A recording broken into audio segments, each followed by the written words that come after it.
Bonjour à tous, alors dans ce chapitre sur les données chiffrées, nous allons ici parler de deux propriétés.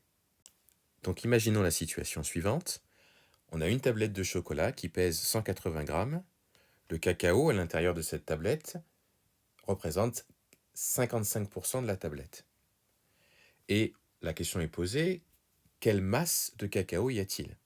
On sait qu'il représente 55% de la tablette, que la tablette pèse 180 grammes. Quelle est la masse? Eh bien en fait, pour trouver la masse, vous allez prendre les 55% et vous allez les multiplier par 180 grammes. C'est ce que j'ai fait ici. 55 sur 100, 55%, fois 180, et ça fait 99. Alors, en ayant cet exemple en tête, essayons de comprendre la signification de cette propriété. Si une sous-population A représente une proportion P d'une population E d'effectifs NE, alors l'effectif de A est égal à NA égale à P fois NE. Alors ça peut être un petit peu du charabia, donc on va essayer de comprendre et de l'appliquer à la situation précédente. Dans notre exemple, ou dans notre propriété, on a une sous-population A. Par rapport à l'exemple, la sous-population, qu'est-ce que c'est? Eh bien, c'est le cacao. Le cacao, c'est une partie de la tablette de chocolat. Dans la tablette de chocolat, il n'y a pas que du cacao. Le cacao, c'est uniquement une partie, donc on pourrait dire que c'est une sous-population.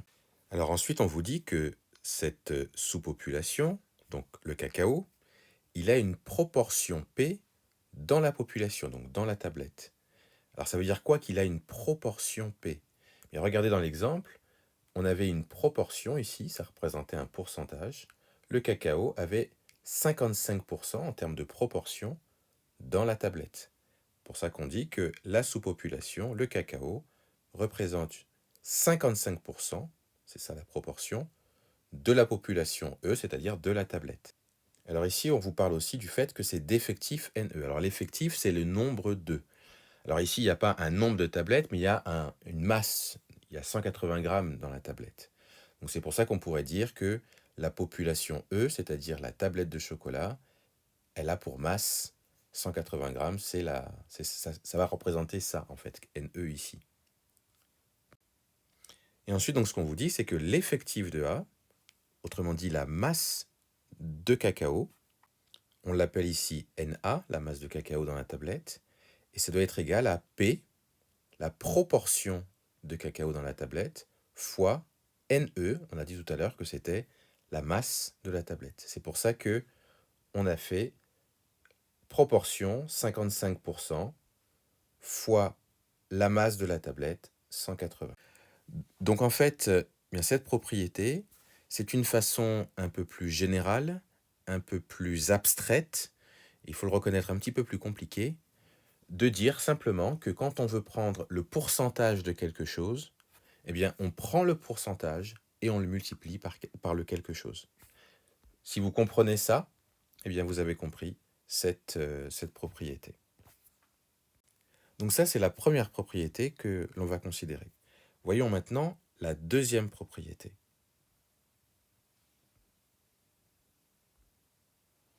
Alors, cette propriété, elle vous parle de proportion et d'un lien entre différentes proportions. On va donc d'abord lire ensemble cette propriété, et puis ensuite on prendra un exemple pour l'illustrer et que vous compreniez un petit peu mieux ce que ça signifie, ou comment l'appliquer. Alors première chose pour bien comprendre la propriété, c'est de se rappeler ce que signifie A inter B et A union B. Alors je vais faire un petit rappel à l'aide d'un exemple. Alors l'exemple est le suivant. On note A l'ensemble des élèves d'une classe ayant au moins un frère ou une sœur, et B l'ensemble des filles d'une classe. Alors ce que l'on appelle, c'est comme c'était marqué ici, A inter B, eh bien, c'est les éléments qui sont à la fois dans A et dans B. C'est-à-dire que c'est un élève qui a au moins un frère ou une sœur, mais qui aussi est une fille. Donc en gros, A inter B, donc comme ça doit être un élément qui est à la fois dans A et dans B, c'est une fille qui a au moins un frère ou une sœur. Et puis si on réfléchit à A union B, avec l'espèce de U, A union B, c'est les éléments qui sont dans A ou alors les éléments qui sont dans B. Là, on pourrait dire que c'est un élève ou c'est l'ensemble des élèves qui ont au moins un frère et sœur, ou une sœur, ou alors c'est une fille. Il n'y a pas de lien entre les deux, mais en tout cas, c'est A union B. C'est donc une fille, ou alors un élève qui a au moins un frère ou une sœur. Alors maintenant qu'on a dit ça, la formule nous dit que la proportion A union B, c'est égal à la proportion de A plus la proportion de B moins la proportion de A inter B. Le P ici, ça signifie proportion. C'est pour ça que j'ai parlé de proportion ici. Alors, voyons à quoi ça correspond dans notre exemple. Là, on vous dit que la proportion d'élèves qui ont au moins un frère ou une sœur, elle est de 0,57, c'est-à-dire 57% des élèves ont au moins un frère ou une sœur. La proportion des filles dans la classe, elle est de 0,48. Autrement dit, il y a 48% des élèves de la classe qui sont une fille, qui sont des filles. Et puis, la proportion de A inter B, donc d'une fille, de toutes les filles qui ont au moins un frère ou une sœur, elle est de 0,1, c'est-à-dire 10%, puisque 0,1 c'est 0,10, donc 10% des élèves de la classe sont des filles qui ont au moins un frère ou une sœur. La question qu'on vous pose, c'est quelle est la proportion d'élèves ayant au moins un frère ou une sœur, ou d'élèves étant une fille. Donc, en fait, ce qu'on cherche, c'est P de A union B. On cherche la proportion des filles ou des élèves ayant au moins un frère ou une sœur. Alors, donc, on applique la formule P de A union B, c'est égal à P de A plus P de B moins P de A inter B. Application directe. On remplace par les valeurs. P de A, ça fait 0,57, je l'ai marqué ici. P de B, ça fait 0,48, je l'ai marqué ici. Et P de A inter B, 0,1, donc je l'ai marqué ici. Et quand on additionne et on soustrait, ça donne 0,95, ce qui signifie que 95% des élèves sont ou une fille, ou alors ont un frère ou une sœur.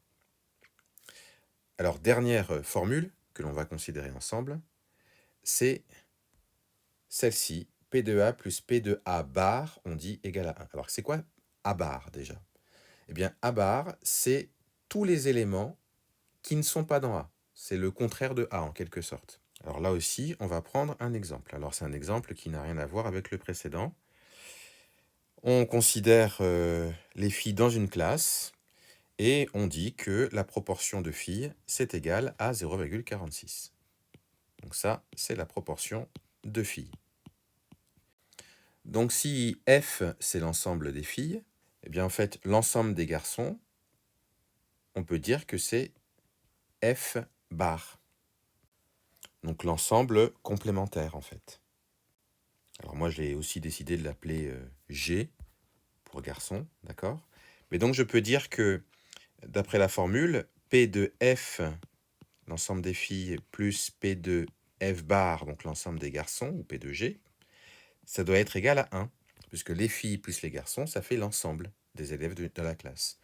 Donc c'est pour ça que pour trouver l'ensemble des garçons, ou la proportion de garçons, je fais P de F bar, qui est égal à 1 moins 0,46, et je trouve 0,54.